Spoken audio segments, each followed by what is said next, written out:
नमस्कार। मैं डॉक्टर दीपमाला आईएफपीएच द्वारा प्रायोजित निरंतर प्रतिदिन अंतर्राष्ट्रीय वेबिनार फोरम का 1125वें दिवस में आप सभी का स्वागत करती हूँ। आज के इस वेबिनार को शुरू करने से पहले हम सभी लोग 1 मिनट का साइलेंट प्रेयर करेंगे। आप सबों का पुनः अभिनंदन। आज के हमारे गेस्ट स्पीकर है डॉक्टर फैसल मोहम्मद हनीफ गिराज। आज की इस गरिमामय वेबिनार में हम सबके बीच एक बहुआयामी व्यक्तित्व, प्रख्यात होम्योपैथिक चिकित्सक, शिक्षक, शोध मार्गदर्शक एवं शिक्षाविद डॉक्टर फैसल मोहम्मद हनीफ गिराज का स्वागत करना हमारे लिए अत्यंत हर्ष एवं गौरव का विषय है। डॉक्टर गिराज विगत 15 वर्षों से अधिक समय से होम्योपैथी, मनोविज्ञान एवं स्वास्थ्य विज्ञान के क्षेत्र में सक्रिय रूप से कार्यरत हैं। वर्तमान में वे कनाडा के थंडर बे स्थित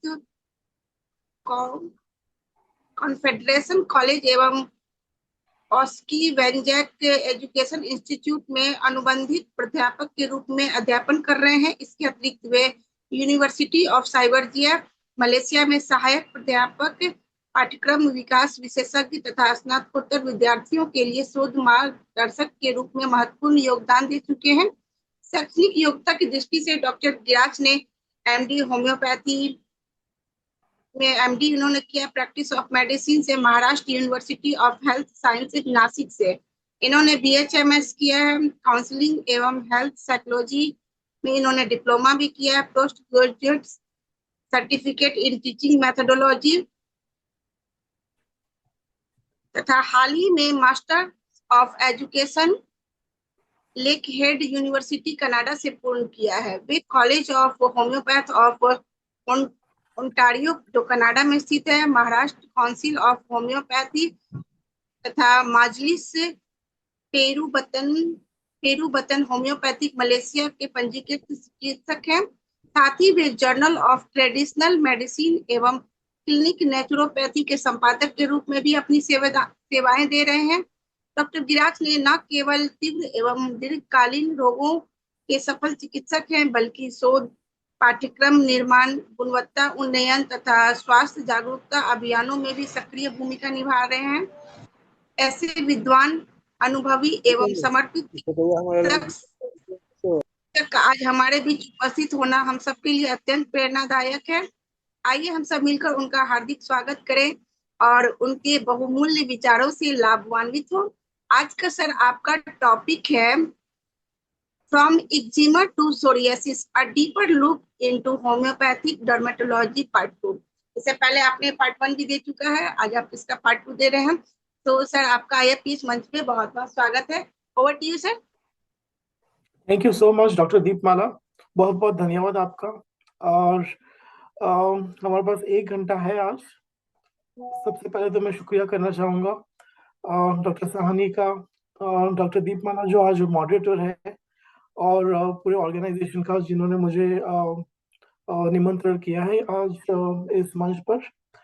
तो हमने ऑलरेडी पार्ट 1 स्किन डिजीजेस के ऊपर हमने थोड़ा सा बात किया था लास्ट टाइम। इस बार हम केसेस के ऊपर ज्यादा ध्यान देंगे। ओके, तो 2 केसेस हैं जो मैं आप लोगों को आपके साथ शेयर करूंगा कि ये सब कुछ तो मैंने ऑलरेडी बात कर चुके हैं हम। तो मैं डायरेक्टली केसेस के ऊपर जाता हूँ। आज 2 केसेस हैं। एक केस है एटोपिक डर्मेटाइटिस का और दूसरा केस है नॉन हीलिंग अल्सर का।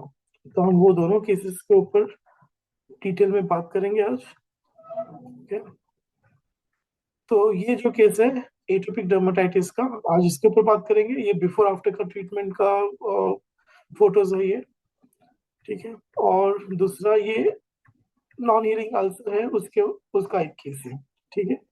ये जो डीप वेनस थ्रोम्बोसिस का केस है। ओके, लेकिन अभी तक डायग्नोसिस एकदम कम्प्लीटली इसका नहीं हुआ था। सो ये अल्सर का केस है। तो 2 केसेस है जो हम आज डिटेल में बात करते हैं उसके बारे में। तो ये जो केस है, सबसे फर्स्ट केस जो है, जो पहला केस है, वो एटोपिक डर्मेटाइटिस का केस है। लेकिन ये पेशेंट को एटोपिक डर्मेटाइटिस के साथ अल्सरेटिव कोलाइटिस और एंकाइलोजिंग भी है, ठीक है। सो 3 डिजीजेस है। ये पेशेंट को 21 ईयर्स की फीमेल है, लेकिन आपने फोटो में तो देखा ही होगा ये 21 ईयर्स की जितनी नहीं लगती है, लगता है सिर्फ 10-11 साल की बच्ची लगती है वो, क्योंकि वो इतनी मैल नरिश्ड है। ओके, तो बात करते हैं इसके बारे में ज्यादा। तो इस पेशेंट है, ये पेशेंट को एटोपिक डर्मेटाइटिस है, बचपन से ही है। ठीक है, हाइपोपिगमेंटेड, मतलब वाइटिश थोड़े स्पॉट्स, रफ, ऐसे रफ इरप्शंस है फेस पे, और फ्लेक्सर एस्पेक्ट्स, मतलब अपर हाथों में और पैरों में जहां पर भी फोल्ड्स हैं, ओके, वो फोल्ड्स पे उसको इरप्शंस है। थोड़ा खुजली होता है, और वो खुजली यूजुअली रात के टाइम पे ज्यादा होता है। ओके, उसके अलावा और कोई मोडालिटीज नहीं थे, क्योंकि ये बचपन से है। वो एकदम ये जो एटोपिक डर्मेटाइटिस है उससे पेशेंट एकदम यूज टू हो चुकी है। ठीक है, ये ज्यादा बॉदर भी नहीं कर रहा है वो पेशेंट को। लेकिन पेरेंट्स लोगों को चाहिए कि ये चमड़ी की बीमारी उसकी ठीक हो जाए। अब जो दूसरी इसकी सीवियर जो सीवियर इशू है उसका, वो है अल्सरेटिव कोलाइटिस का। ठीक है, ये पेशेंट है, उसको 6 साल से ये अल्सरेटिव कोलाइटिस है, मतलब अभी वो 21 ईयर्स की है, मतलब आप पकड़ लो वो अराउंड अराउंड 15 साल की उम्र से उसको अल्सरेटिव कोलाइटिस के कंप्लेंट्स चालू हो गए हैं। ठीक है, अर्ली ऑनसेट अल्सरेटिव कोलाइटिस है ये पेशेंट को। सब कुछ डायग्नोसिस वगैरह सब हो चुका है ये पेशेंट का, कोलोनोस्कोपी हुआ है, फिर जो भी इम्यून मार्कर्स है वो सब भी हो चुके हैं, और वो डायग्नोसिस एकदम कंफर्म हो चुका है ये पेशेंट का कि उसको अल्सरेटिव कोलाइटिस है। तो सडनली 6 साल पहले सडनली ऐसे ही अचानक से उसको चालू हो गया, पेट में दर्द होने लगा उसको। अ, उसके बाद जो स्टूल्स है उसके, जो टॉयलेट जो है उसका डायरिया ब्लड के साथ हो रहा है उसको, जो उसके पैखाने हैं एकदम लूज हो गए हैं, कभी कभी सेमी सॉलिड होते हैं, और ब्राइट ब्लड। ओके, खून उसका जो रहता है एकदम ब्राइट कलर का खून है, अराउंड 1 टीस्पून तक का खून रहता है उसको। और जब उसका टॉयलेट हो जाता है उसके बाद कुछ ड्रॉप्स खून के और निकलते हैं, उसके साथ उसको म्यूकस भी है, चिपचिप है, और स्टिकी है, वो बोलती है उसके सूट्स। और एक बार उसको टॉयलेट के लिए अगर जाना पड़ेगा तो रश करना पड़ता है, बहुत अर्जेंसी होता है। कभी कभी स्टूल्स एकदम नरम और सॉफ्ट होते हैं, फिर भी उसको स्ट्रेन करना पड़ता है। और जब से ये तकलीफ चालू हुई है उसका वेट गेन नहीं हो रहा है। ठीक है, उसको चक्कर आता है। ठीक है, और ये जो भी तकलीफ है उसको, जो दर्द होता है पेट में, जो जुलाब हो रहा है उसको, जो खून आ रहा है उसको टॉयलेट के अंदर, ये जो है उसको शाम के टाइम पे ज्यादा हो जाता है, और मछली खाने से ज्यादा होता है, कोई भी पल्सेस अगर खाती है तो उससे ज्यादा हो जाता है, और रोटी है, वीट है, कोई भी चीज में वीट अगर होता है तो उसको बढ़ जाता है ये तकलीफ। फिर कोई भी तरह का मांस अगर खाती है वो, चिकन है, मच्छी है, फिर मीट है, कुछ भी तरीके का, उससे उसको ये बढ़ जाता है। ठीक है, और दूध से भी इसको ये तकलीफ बढ़ जाती है। फिर beans, peas, okay, biscuits, okay, ये कोई भी बहुत सारी चीजें हैं, आप अगर देखेंगे यहाँ पे तो मल्टीपल फूड एग्रेवेशन है उसको, मल्टीपल चीजों से उसको एग्रेवेशन हो रहे हैं। तो खाए क्या, हाँ इंसान, इस तरह का उसका तकलीफ हो गया है उसको, उसकी वजह से उसका वेट भी गेन नहीं हो रहा है।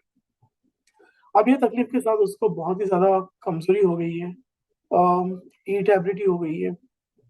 ये तो आप हम होम्योपैथ्स को मालूम है कि लॉन्ग टर्म क्रॉनिक सिकनेसेस जो होते हैं, बहुत दिनों के बाद फिर उसके अंदर में वो जो डिजीजेस है, okay, from physical it goes to mental affections, mental affections हो ही जाते हैं। तो उसको चिड़चिड़ापन,